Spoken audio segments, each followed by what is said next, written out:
인터페이스가 왜 효과적이고 왜 필요한지 그 범용 정렬을 가지고 좀 설명을 드렸습니다. 그리고 comparable interface를 클래스에 만드는 방법에 대해서도 살펴봤습니다. 지금부터는 인터페이스와 관련된 추가적인 사항들을 설명드리겠습니다. 그것을 시작으로 표시 인터페이스라는 것을 좀 설명드리겠습니다.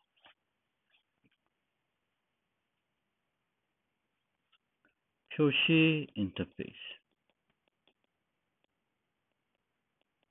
보통은 인터페이스 A가 있으면 여기에 어떤 메소드를 선언하게 되겠고, 이 인터페이스 구현하는 모든 클래스는 이 메소드를 정의하고 있다고 확신할 수가 있고, 그걸 이용해 가지고 다양성이라든지 범용 프로그램 할 때 활용할 수가 있습니다.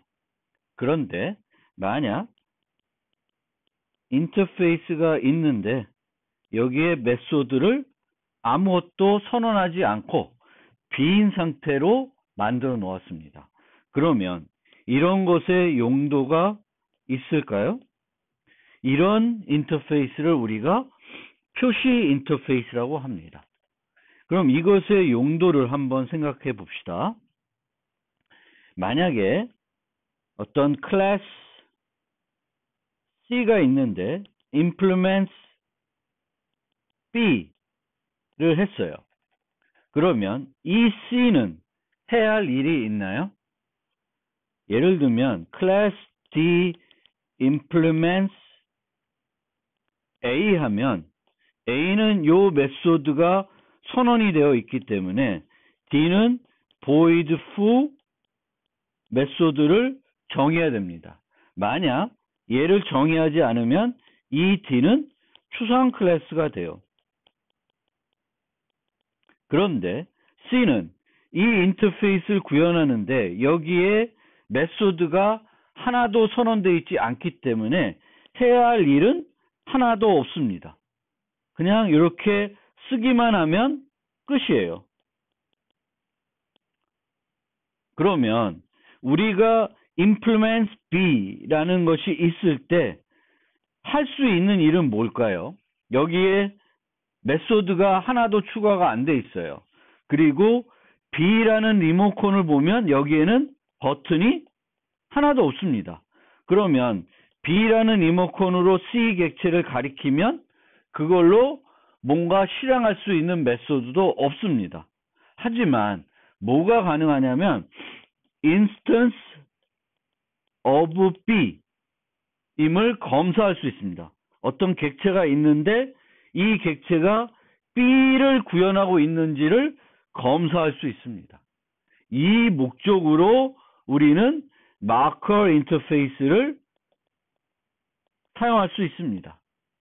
예를 들어서 제가 인터페이스 상징 노블 만들어 놓고 제가 구현하는 모든 클래스에 implements 상징업을 이렇게 썼어요. 그러면 실행 시간에 이 클래스는 김상진이 만든 건지 확인할 수가 있습니다. 즉 instance of를 연산자를 이용해서 어떤 클래스가 어떤 객체가 상징 of를 구현하고 있는 클래스의 객체인지를 실행 시간에 확인할 수 있습니다. 그러니까 마커 인터페이스는 요 역할을 할 수 있습니다. 따라서 어떤 특징을 갖고 있는 클래스들을 분류하기 위해서 우리는 표시 인터페이스를 활용할 수가 있습니다. 그런데 어떤 특정 메소드를 제공한다는 것이 아니라 클래스가 어떤 특성을 가지고 있다는 것을 나타낼 수가 있습니다. 메소드를 구현하고 있지 않지만 뭔가 어떤 특성을 갖고 있는 애다. 김상진이 구현한 거다. 물론 김상진이 어떤 특정한 프로그래머가 개발한 건지 아닌 건지를 확인할 이유는 별로 없겠죠. 프로그래밍 할 때. 그런데 뭔가 메소드는 제공하지 않지만 분류해야 될 게 있다. 그러면 그것을 마커 인터페이스라는 걸 사용할 수 있습니다. 그런데 일반적으로 일반 개발자가 마커 인터페이스를 활용할 일은 별로 없습니다. 별로 없는데 실제 자바 표준 라이브러리에 보면 두 개의 마커 인터페이스가 있어요. 그리고 매우 널리 사용되는 마커 인터페이스가 있습니다. 그것이 시리얼라이저블이라는 거하고 클로너블이라는 것이 있습니다. 그런데 두 개의 특성이 조금 많이 달라요. 얘는 원래는 마커 인터페이스가 아니어야 되는데 마커 인터페이스로 만들 수밖에 없게 된 좀 특별한 경우이고요. 얘는 특별한 경우이고 특별한 케이스다. 근데 시리얼라이저블은 실제 마커 인터페이스가 되겠습니다. 그러면 시리얼라이저블부터 간단히 설명드리면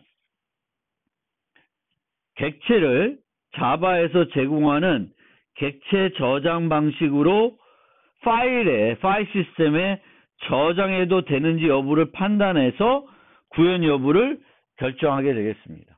즉 내가 클래스를 만들어요. C를 만드는데 이 클래스를 봤더니 이 클래스는 자바에 있는 자바 라이브러리에 있는 오브젝트 인풋 스트림 오브젝트 아웃풋 스트림 이런 클래스를 이용해서 객체를 파일 시스템에 저장하고 필요할 때 나중에 다시 불러들이는 그런 걸 해도 문제가 없다. 그러면 여기다가 implement serializable 하게 됩니다. 만약에 implement serializable이 아니에요. 안 돼 있으면 얘를 이용해서 저장하려고 그러면은 저장할 수가 없습니다. 문법 오류를 반환해 줍니다. 그 용도로 serializable이라는 걸 사용한다. 즉, 이 클래스가 파일 시스템에 저장해도 되는지 안 되는지를 이제 개발자가 판단하면 돼요. 근데 그 판단이 뭐냐 하면은 객체를 파일 시스템에 저장할 때는 샬롯 카피, 디커피의 반대 현상이 나타납니다. 이게 뭐냐 하면은 아직 이것도 안 배웠지만 복사 생성자 그리고 자바는 이제 클론을 이용하게 되겠죠. 이 클론이 또 이 클로너블과 연계가 되어 있는 건데 객체를 복제를 하게 됩니다. 그런데 이 객체가 이런 모습을 하고 있어요. 그런데 샬롯 카피를 하게 되면 이 객체를 똑같은 걸 만들어서 이 내용을 여기로 복사하게 됩니다. 그럼 어떤 현상이 벌어지냐면은 이 복제된 객체랑 원래 객체가 내부적으로 멤버 변수가 똑같은 또 다른 객체를 가리키게 돼요. 그럼 얘를 이용해 조작하나 얘를 이용해 조작하나 서로에게 영향을 줍니다. 근데 원래는 복제하고 나면은 복제된 애들끼리는 서로 영향을 주지 않아야 돼요. 그래서 이런 경우에는 복제를 할 때 이렇게 복제를 해줘야 돼요. 이게 딥 카피입니다. 그래서 복제를 할 때는 이런 형태로 구성이 되어 있으면 즉 참조 변수, 멤버 변수 중에 참조 변수가 있고 그것이 불변 객체가 아니면은 이렇게 딥 카피를 해줘야 돼요. 그런데 거꾸로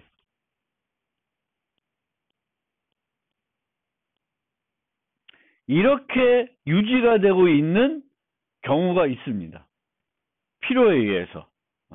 필요해서 이렇게 유지되고 있는데, 얘를 그 serializable을 이용해서 그 자바에 있는 라이브러리에서 저장하게 되면은 이렇게 하나 저장하고 이렇게 하나 저장하게 됩니다. 얘를 저장하게 되면 요 객체 하나, 요 객체 하나를 저장하게 됩니다. 얘가 하나만 있었는데 두 개가 되는 거예요. 그리고 나서 저장을 한 다음에 불러들이면 이 모습이 아니라 이 모습이 되는 거예요. 즉 이것의 반대 현상이 일어납니다. 원래는 같은 걸 가리키도록 되어 있어야 되는데 저장하고 다시 불렀더니 같은 걸 가리킨 게 아니라 다른 걸 가리키게 되는 문제가 생깁니다. 이 문제는 직접적으로 그걸 이용하면 안 되고 별도 처리를 해줘야 돼요. 근데 내 거는 그런 경우가 없다. 문제가 안 된다. 그러면 serializable 라고 표시해 주면은 그냥 자바 시스템에서는 이렇게 저장을 해줘요. 그래서 이런 판단을 하는 거예요. 내가 뭔가 구현을, 복제를 뭔가 이 시스템을 만드는 게 아니라 안 만들어도 된다. 안 만들어도 되는데 그러면 그냥 해주면 되는데 해줬을 때 문제가 될 수 있기 때문에 라이브러리에서는 이게 문제가 없다는 것을 개발자가 한번 판단하게끔 하고 그 판단의 결과로서 C implements serializable 하게끔 써주어야지만 이 라이브러리에서는 저장해 주겠다는 거예요. 그런 식으로 마커 인터페이스를 사용하고 있습니다. 자바에서는. 그러면 얘도 마커 인터페이스인데 스페셜 케이스라고 했어요. 왜 스페셜 케이스냐 하면은 얘는 뭘 제공해야 되냐면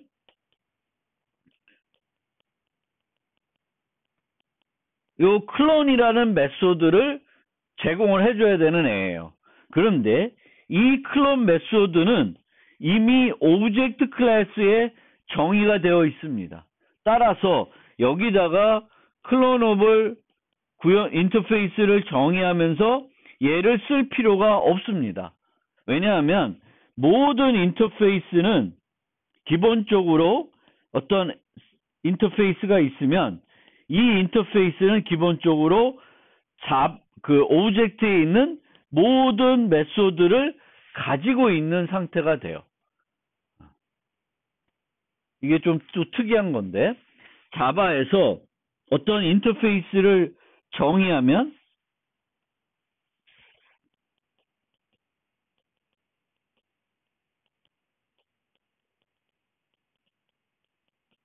이렇게 하나의 메소드만 선언해 놓고 있으면 이 인터페이스는 하나의 메소드만 선언되어 있다라고 생각할 수 있는데 실제로는 오브젝트 클래스에 있는 모든 메소드들이 여기에 포함이 됩니다. 선언이 포함이 돼요. 자동적으로. 따라서 A 리모컨 가지고 A 인터페이스 리모컨 가지고 foo만 할 수 있는 게 아니라 equals, clone, toString 이런 거를 다 할 수 있습니다. 오브젝트에 정의되어 있는 것들은 다 할 수 있게 해주고 있어요. 이게 또 다른 특징이에요.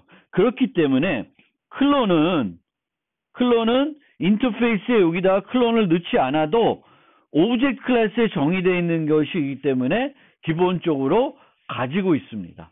따라서 클로너블은 늘 필요가 없기 때문에 클론이라는 메소드를 가져야 되는 애지만 이거를 늘 필요가 없기 때문에 클로너블을 빈 메소드로 만들어 놨어요. 그런데 그렇다고 해서 무조건 모든 애들을 클로너블로 써주는 건 아니에요. 클로너블로 임플리멘트 하든 클로너블로 임플리멘트 하지 않든 간에 내가 클래스 C를 만들면 이 C는 오브젝트의 자식이 되기 때문에 클론 메소드를 가지게 됩니다. 무조건 상속을 받아요. 상속을 받습니다. 그렇기 때문에 클로너블 하든 안 하든 클론 메소드를 가지게 돼요. 그런데 오브젝트에 정의된 클론 메소드는 퍼블릭이 아니라 프로텍티드입니다. 따라서 내가 상속을 받지만 C를 이용해서 C의 객체를 이용해서는 클론을 호출할 수가 없어요. 얘를 호출하기 위해서는 여기다가 재정의를 퍼블릭 메소드로 재정의를 해주지 않으면 클론을 쓸 수 없어요. 따라서 언제 클로너블을 임플리멘트 하냐면은 퍼블릭으로 클론 메소드를 재정의하게 되면 그때 implement 클로너블을 해주는 거예요.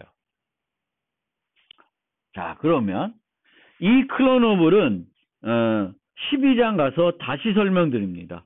오브젝트 클래스를 설명드리면 다시 설명드리는데 요 슬라이드, 요 페이지 14번째 페이지에서 여러분들이 이해해야 될 걸 요약을 해보면 마커 인터페이스라는 게 있다. 이 마커 인터페이스는 메소드 선언이 하나도 없는 것이다. 일반적으로 우리가 사용하지 않지만 자바 라이브러리에는 serializable처럼 클래스가 어떤 특성을 가지고 있다는 것을 나타내기 위해 그것을 instance of를 이용해서 확인하기 위해 사용할 수 있다. 그런데 라이브러리에 보니까 클로너블이라는 애도 마커 인터페이스이더라. 근데 얘는 조금은 특별한 케이스다. 그렇게 정도만 이해하고 얘가 왜 마커 인터페이스가 돼야 되는지는 12장 가서 다시 한번 설명드리겠습니다. 그 다음에는 자바 8 이후에 추가된 기본 메소드에 대해서 좀 설명을 드리겠습니다. 원래 인터페이스는 선언만 하고 정의는 안 합니다. 인터페이스라는 것은 동일한 메소드를 가지고 있는 것들을 그룹핑하기 위해서 하나의 리모컨을 가지고 똑같은 이름의 메소드를 가진 다양한 종류의 객체들을 처리하기 위해서 인터페이스라는 것을 사용하는 거예요. 그런데 자바는 이 인터페이스에 메소드를 정의할 수 있게 해줬습니다. 그리고 그 정의된 메소드를 자바는 기본 메소드라고 했습니다. 기본적으로 제공하는 메소드다. 그래서 이 기본 메소드는 기본적으로 빈 메소드로 정의하는 게 대부분입니다. 그래서 이렇게 기본 메소드를 빈 메소드로 정의하는 이유는 뭐가 되냐면 우리가 중간고사 시험에도 봤듯이 어떤 인터페이스가 있었습니다. A라는 인터페이스가 있었는데 여기에 foo라고 하는 메소드가 있었어요. 그런데 사용하다 보니까 여기에 bar라는 것을 추가할 필요가 있었습니다. 즉 foo라는 걸 제공하는 애들과 bar라는 애를 제공하는 애들이 있는데 동시에 제공하는 애들을 필요한 거예요. 동시에 제공하는 애들을 분류하기 위해서 필요로 해요.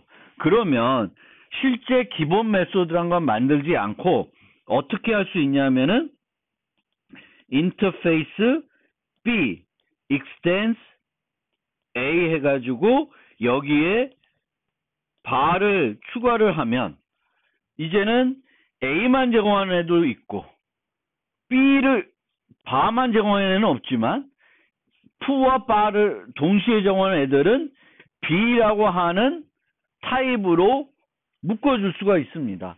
이렇게 하면 되는 건데 자바에서는 이렇게 하지 않고 여기에 void bar 이렇게 기본적으로 정의할 수 있게 해주고 그 기본을 정의할 때는 디폴트라는 키워드를 앞에 붙이게끔 했습니다.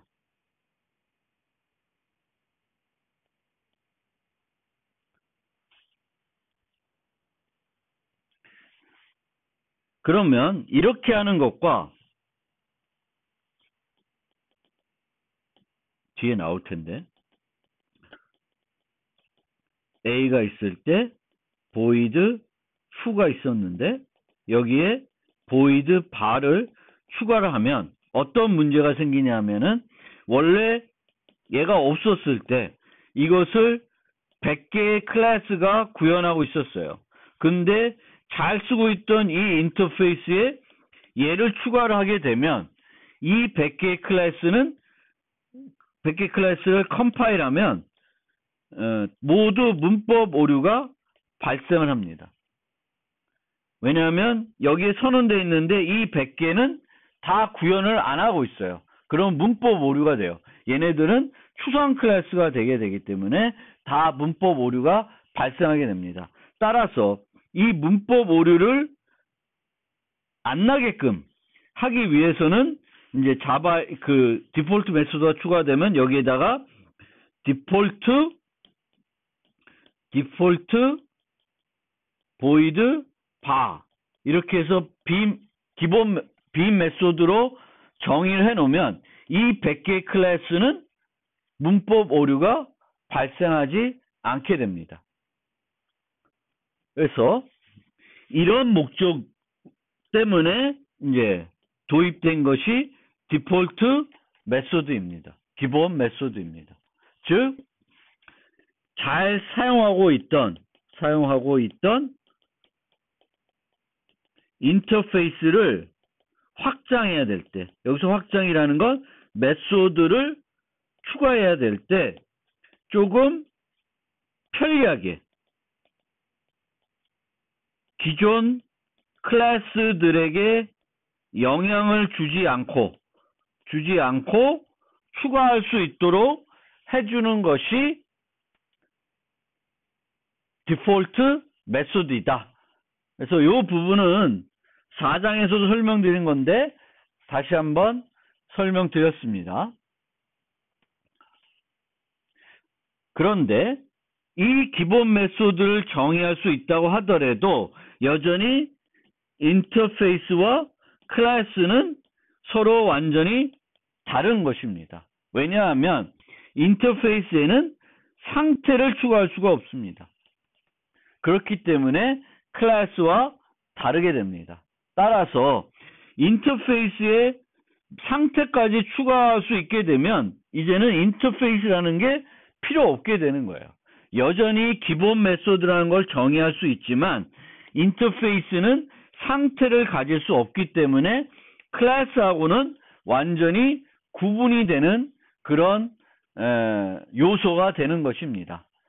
그래서 일반 메소드와 기본 메소드를 한번 비교를 해보면, 즉 일반 메소드는 클래스에 정의되는 메소드가 되겠고 기본 메소드는 인터페이스에 정의가 되는 그런 메소드가 됩니다. 공통점은 몸체를 가지고 있어요. this 키워드를 가지고 있습니다. 하지만 인자를 가질 수 있고 예외를 발생 가능하며 공표할 수 있습니다. 차이점은 멤버 변수를 접근할 수 없습니다. 하지만 인터페이스 내에 정의된 다른 메소드를 이용해서 간접적인 접근은 가능합니다. 그러니까 다시 말씀드리면 이 디폴트 메소드도 this 키워드, 숨겨진 인자 this를 가지고 있습니다. 하지만 얘를 사용할 필요성은 없습니다. 왜냐하면 this를 이용해서 A, 이런 멤버 변수를 접근할 수가 없습니다. 이 this가 뭐가 될지는 알 수가 없습니다. 이 인터페이스를 구현할 클래스들은 수만 가지, 여러 가지가 올 수 있기 때문에 이 this가 어떤 클래스를 가리킬지, 어떤 클래스의 객체가 가리킬지 알 수 없기 때문에 활용할 수는 없습니다. this가 있지만 활용할 이유가 없다라는 거예요.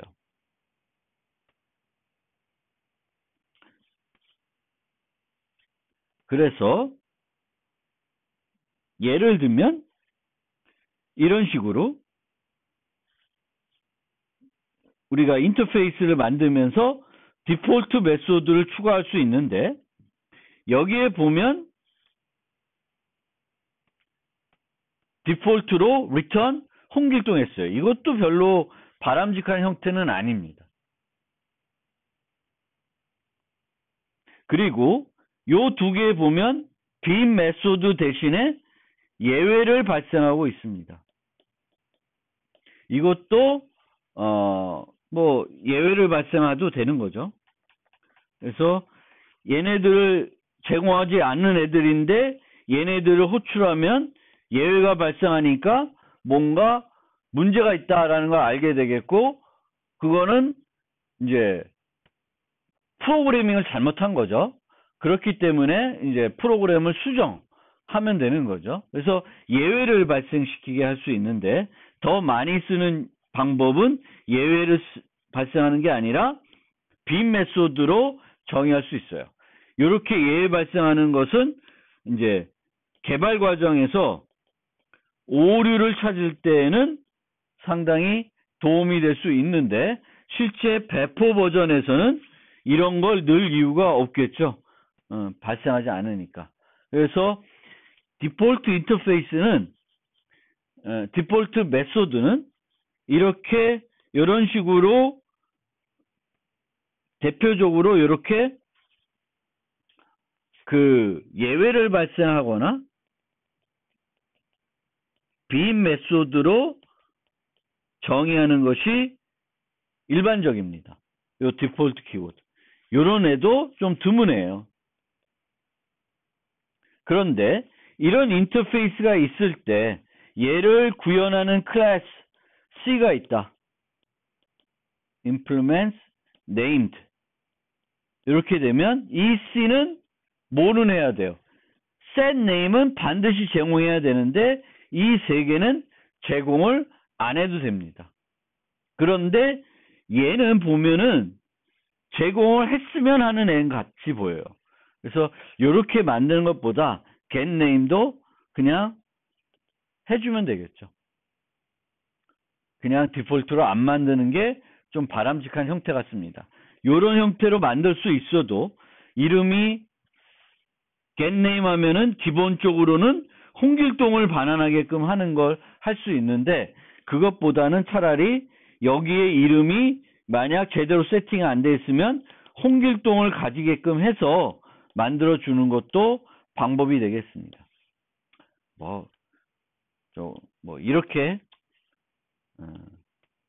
구현을 가능도 하겠습니다만 어쨌든 기본적으로는 이렇게 예외나 빈 메소드로 만드는 것이 기본적이다. 즉 디폴트 메소드는 우리가 기존의 인터페이스가 있을 때 선택적으로 제공하고 싶거나 아니면은 나중에 추가를 해서 나중에 추가했기 때문에 기존 애들한테 문제가 안 되게끔 하기 위해서 사용하는 것이 디폴트 메소드이다. 그런데 이 디폴트 메소드는 어떤 문제점을 야기시키냐 하면은 이렇게 A도 full라는 걸 디폴트 메소드를 가지고 있어요. B도 가지고 있습니다. 그런데 C가 A와 B를 다 구현하도록 했어요. 그러면 얘도 물려받고 얘도 물려받으니까 fu 이름의 메소드를 두 개 가지게 됩니다. 그것은 안 돼요. 이거는 문법 오류가 됩니다. D는 A, B를 동시에 구현하고 있지만 fu를 재정의하고 있습니다. 그러면 이 두 개는 얘한테는 의미가 없어져요. 얘가 덮어쓰기 때문에. 그러면 밖에서 입장에서 보면 D는 fu를 하나만 갖고 있습니다. 요것만 갖고 있기 때문에 문제가 되지 않습니다. 즉 A와 똑같은 디폴트 메소드를 가지는 두 개를 임플리멘트 할 수 있는데 그 두 개를 임플리멘트 했을 경우에는 반드시 재정의를 해줘야 됩니다. 아니면은 이 Y는 두 개를 임플리멘트 하고 있는데 x를 상속받고 있어요. 근데 x에 fu가 있어요. 그러면 y도 fu가 있는 거기 때문에 a, b를 상속받아도 fu가 있기 때문에 이 상속받은 얘가 얘를 우선합니다. 즉 상속받은 메소드가 그 디폴트로 물려받은 애들보다는 우선을 하게 됩니다. 따라서 이렇게 하게 되면 문제가 없습니다. 그래서 얘는 문제가 없습니다. 그러니까 어쨌든 이제는 예전에는 우리가 두 개의 인터페이스를 구현하더라도 전혀 문제가 될 것이 없었습니다. 왜냐하면 얘네들은 다 선언만 되어 있기 때문에 중복 선언되어 있든 중복되지 않았든 문제가 전혀 될 여지가 없습니다. 그런데 이제는 디폴트 메소드를 가질 수 있기 때문에 여러 개의 인터페이스를 구현했을 때 만약에 이 여러 개 중에 똑같은 디폴트 메소드를 가지고 있으면 얘한테 문제가 됩니다. 왜냐하면 얘는 똑같은 두 개의 함수를 물려받게 되기 때문에 문제가 됩니다. 그 문제는 어떻게 해소해야 되냐면은 재정의를 해주면 되겠고, 아니면은 얘의 부모가 이미 그 메소드를 가지고 있으면 D는 별도로 재정의 안 해도 문제가 안 된다라는 거고요. 만약에 이렇게 재정의하는데 D 입장에서는 A 걸 쓰고 싶다. 그러면은 재정의하면서 여기다가 이런 식으로 A.super.foo 해가지고 얘를 쓰게끔 만들 수 있습니다. 즉, 이 슈퍼라는 키워드를 이용해서 인터페이스 이름과 슈퍼라는 키워드를 이용해가지고 foo 메소드를 사용할 수 있다. foo 메소드를 이 물려받은 애들 중에 하나를 골라서 지정할 수도 있습니다. 실행하게끔 만들 수도 있습니다. 그리고 요거는 안 돼요. A가 디폴트 메소드를 가지는데 B가 A를 익스텐드 하면서 걔를 다시 또 디폴트를 덮어 쓰는 건 안 됩니다. 이건 가능하지 않습니다. 그래서 요게 이제 디폴트 메소드를 가졌을 때 문제점 중에 하나가 동일한 기본 메소드를 가진 여러 개의 인터페이스가 존재를 하게 되고 있고, 그렇게 되면은 이제 C++에 있던 다중상속 관련된 문제점이 나타나는 거죠. 이렇게 그 문제점을 해결하는 방법을 이제 설명드린 겁니다. 자, 그리고 이 디폴트 메소드는 빔 메소드나 또는 예외를 발생하게끔 하는 그게 일반적인 건데, 간혹 기본 메소드를 유용하게끔 만들 수도 있습니다. 예를 들면 이런 인터페이스를 만들어 놨어요. setX, setY, getX, getY. 그러면 move라는 디폴트 메소드를 얘를 이용해서 만들 수가 있습니다. 여기에 보면은 간접적으로 접근할 수 있으니까 getX를 이용해 가지고 X 값을 얻어낼 수 있습니다. 거기다가 델타 X를 계산해서 new X, new Y를 계산한 다음에 set을 통해서 X와 Y 좌표 값을 이동시킬 수 있습니다. 그래서 이런 식으로도 만들 수 있습니다. 여기에 제공되는 이런 애들을 이용해 가지고 그 상태 정보를 간접적으로 접근해 가지고 유용한 디폴트 메소드를 만들 수 있는 경우도 있다. 드물게 있다라는 거고요. 이런 것도 가능합니다. 예를 들면 컬렉션인데 사이즈 함수를 가지게 돼요. 모든 컬렉션은 그 요소들이 몇 개 유지되고 있는지 사이즈라는 메소드를 가진다고 하면은 is empty라는 메소드들도 디폴트로 처리할 수 있습니다. 사이즈가 0인지 간접적으로 접근해서 이런 메소드를 만들 수도 있습니다. 아까 설명드렸던 내용인데요. 다시 한번 이 인터페이스 확장에 대한 얘기를 한번 다시 해보겠습니다. 그래서 A가 이런 foo라는 메소드를 가지고 있었습니다. X라는 클래스가 있고 Y라는 클래스가 있고 이 둘은 A를 임플리멘트해서 foo라는 것을 재정의해가지고 잘 사용하고 있었습니다. 그런데 여기에 인터페이스에 bar 메소드를 추가할 필요성이 생겼어요. 이 추가할 필요성이 생겼다는 것은 foo와 bar를 동시에 제공하는 리모컨이 필요하게 된 거죠. foo와 bar를 동시에 갖고 있는 타입들을 조작할 어떤 리모컨이 필요한 거예요. 그 리모컨을 그대로 필요한 건데 두 가지 방법으로 얘를 할 수 있습니다. 첫 번째는 그냥 여기다가 bar를 추가하는 거예요.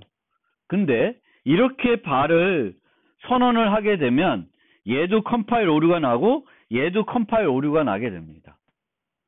그래서 이거는 별로 좋은 방법이 아니겠죠. 특히 Y는 bar가 필요 없어요. 그러니까 bar를 추가를 하는데 기존의 A를 구현하는 모든 애들이 다 필요한 메소드가 아닌 경우에요. 만약에 다 필요한 메소드라고 하면 bar를 이렇게 선언하는 것도 나쁘지 않을 겁니다. 그러면 어차피 얘도 bar를 구현해야 되겠고 얘도 구현해야 돼요. 컴파일 오류 나는 것이 문제가 되진 않을 겁니다. 그런데 얘는 bar가 필요한 애고 얘는 필요 없는 애예요. 그러면 얘를 추가함으로써 얘한테는 얘가 불필요한 일들을 하게끔 만들기 때문에 좋은 방법이 아니라는 거죠. 그러면은 이 문제 bar 메소드를 추가하는 문제는 이제 디폴트 메소드가 추가됐기 때문에 요 방법을 쓸 수도 있고 요 방법을 쓸 수도 있습니다. 여기다가 이제 방법 1은 디폴트 메소드로 빈 메소드나 아니면 예외를 발생하게끔 처리하는 거예요. 그러면 X는 bar가 필요한 애니까 여기다가 bar를 추가를 해서 재정의 하겠죠. 그리고 잘 쓸 겁니다. 얘는 bar가 필요 없는 애지만 여기에 디폴트로 되어 있기 때문에 다시 컴파일해도 문제는 안 돼요. 문제는 안 됩니다. 그런데 이 방법 2를 쓰게 되면 어떤 문제가 있냐면 A 리모컨에는 이제는 foo와 bar가 있습니다. 그런데 얘가 Y 객체예요. Y 타입의 객체인데 얘를 가리키고 있어요. 그런데 이 리모컨으로 bar를 누르면 아무것도 하지 않기 때문에 문제는 없지만 이 사용하는 사람 입장에서는 얘가 bar를 안 갖고 있는 애인지 갖고 있는 애인지 알기 어렵다는 거예요. 그런 문제도 있습니다. 아까처럼 여기에 bar를 추가를 해서 오류를 발생하지는 않지만 문법 오류가 나진 않지만 이것 때문에 여전히 이 리모컨을 사용하게 되면 이 Y에 대해서는 bar를 재정의 하고 있는 애인지 안 하고 있는 애인지 알기 어려운 문제가 있습니다. 따라서 디폴트가 없었을 때 할 수 있는 또 다른 방법은 이런 인터페이스를 만드는 거예요. 그런데 이 인터페이스를 만들면 얘는 이제 할 게 없어요. 그대로 쓰시면 돼요. A 타입으로 그대로 쓰면 돼요. 근데 X는 bar가 필요하니까 얘는 이제 뭘 해야 되냐면 얘를 B로 바꿔야 되고 여기다가 bar를 재정의를 해줘야 되는 거죠. 얘 입장에서는 얘를 바꿔야 되니까 또 번거로운 측면이 있지 않아 있습니다. 따라서 얘를 쓰게 되면 얘 입장에서는 좋지만 이렇게 쓰게 되면 약간 불편한 점도 있습니다. 하지만 객체지향 개발 원리라는 측면에서 보면 이렇게 하는 것이 좀 더 좋은 방법이라고 저는 생각을 합니다. 그래서 요 방법과 요 방법 두 개의 방법이 있는데 각각 어떤 장단점이 있는지 여러분들이 좀 잘 생각해 보시면 좋겠습니다. 제가 아까 앞에 설명드리면서 중간고사에 이런 문제를 냈다고 했는데 생각해 보니까 자바 수업에 이 문제를 낸 게 아니라 다른 수업에서 이 문제를 냈었던 것 같습니다. 어쨌든 요걸 한번 여러분들이 잘 생각해 보시길 바라겠습니다. 그 다음에 이제 자바 8에 디폴트 메소드가 추가가 됐는데 또 하나 추가된 거는 스태틱 메소드도 정의할 수 있게 했습니다. 이 스태틱 메소드는 왜 정의할 수 있게 했냐 하면은 기존에는 이제 그 메소드를 정의할 수 없었어요. 스태틱 메소드도 정의할 수 없었습니다. 그러다 보니까 어떤 현상이 나타났냐면은 인터페이스가 있었고 자바에는 이제 어떤 현상이 있었냐면 인터페이스가 있었어요. 예를 들면 컬렉션이라는 인터페이스가 있었습니다. 그러면 이 컬렉션 인터페이스는 뭐 array list, stack, queue, linked list 이런 그 복합 타입 자료 구조들이 다 얘를 구현하고 있습니다. 그러니까 얘네들이 공통적으로 뭐 아까 말했던 뭐 is empty라든지 size라든지 뭐 이런 것들을 다 갖고 있는 애다라는 걸 나타내기 위해서 얘는 걸 만들었습니다. 그런데 이런 애들이 공통적으로 필요로 한 스태틱 메소드가 필요할 수 있어요. 그러면 얘는 여기다가 정의할 수 없으니까 뭘 만들었냐면은 collections라고 하는 utility 클래스를 별도로 또 만들었습니다. 즉 자바에서는 예전에 인터페이스를 만들고 이 인터페이스를 구현하는 모든 애들이 사용할 수 있는 스태틱 메소드가 필요하면 이 메소드를 포함하는 유틸리티 클래스를 별도로 또 정의해야 됐어요. 즉 인터페이스가 있고 이 인터페이스와 연관된 클래스 스태틱 메소드만 가지는 유틸리티 클래스를 만들어서 썼습니다. 근데 늘 이렇게 두 개를 만들어야 되니까 별로인 거예요. 그래서 이제는 앞으로 인터페이스를 만들면서 그 인터페이스들이 공통적으로 사용할 수 있는 스태틱 메소드를 별도 클래스로 정의하지 않고 여기다 다 넣겠다라는 거예요. 그게 그렇게 할 수 있게 하기 위해서 스태틱 메소드들을 인터페이스에 정의할 수 있게 했습니다. 스태틱 메소드를 추가한다고 해서 얘를 구현하는 클래스가 별도 해야 될 일은 없습니다. 그래서 스태틱 메소드를 추가함으로써 문제가 되진 않아요. 그래서 이제 스태틱 메소드들을 자바 8부터는 인터페이스에 추가했다. 추가함으로써 이제는 기존에 필요했던 유틸리티 클래스들을 많이 만들 필요가 없게 됐다. 그런 거고요. 그 다음에 자바 9에는 프라이빗 메소드를 또 정의할 수 있게 했습니다. 이건 왜 그러냐면 이제 자바 8에는 이렇게 디폴트 메소드를 정의할 수 있게 했어요. 근데 여러 개의 디폴트 메소드를 정의하다 보니까 얘들의 공통적으로 들어가는 요소들이 있었습니다. 그러면은 그 요소가 코드 중복이 되겠죠.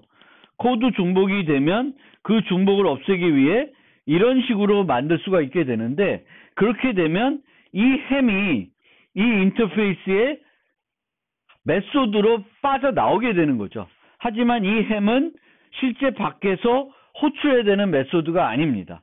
그러면 이렇게 만들면은 바람직하지 않겠죠. 그래서 이제 자바 9부터는 이 경우에는 프라이빗으로 만들 수 있게 했습니다.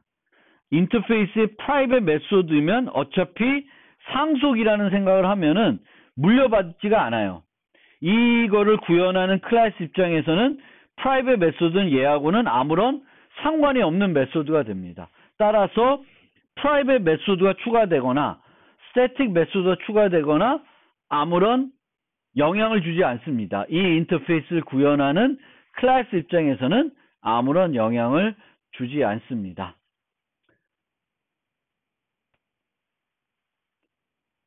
그래서 결국에는 이제 초기에는 인터페이스에 선언만 할 수 있었는데 디폴트 메소드를 추가할 수 있게 했고, 그 다음에는 스태틱 메소드를 추가할 수 있게 했습니다. 근데 디폴트 메소드를 추가하다 보니까 프라이빗 메소드들도 추가하면 괜찮을 것 같다. 그래서 이것까지 추가가 되어 있는 것입니다. 이들의 사용은 인터페이스의 핵심적인 요소는 아니다라는 거예요. 이 인터페이스는 원래 이것이 없었을 때 추구했던 그 기능, 서브 타이핑, 그룹핑, 이 개념을만 좀 집중적으로 우리가 인터페이스가 왜 필요한지, 왜 사용하는지 생각할 때는 얘들을 생각하지 말고 요것에 대해서 다양성, 뭐 플라이어블이라는 인터페이스를 또 범용해서 comparable 이런 거를 좀 생각해 보시면 이 인터페이스가 얼마나 매력적인지 여러분들이 느낄 수 있을 것입니다. 자바를 많이 사용하다 보면 또 C++와 비교하다 보면은 이 인터페이스가 되게 효과적인 요소다, 매력적인 요소다라는 것을 느끼실 것입니다. 이걸로 인터페이스에 대한 설명을 마무리하겠습니다.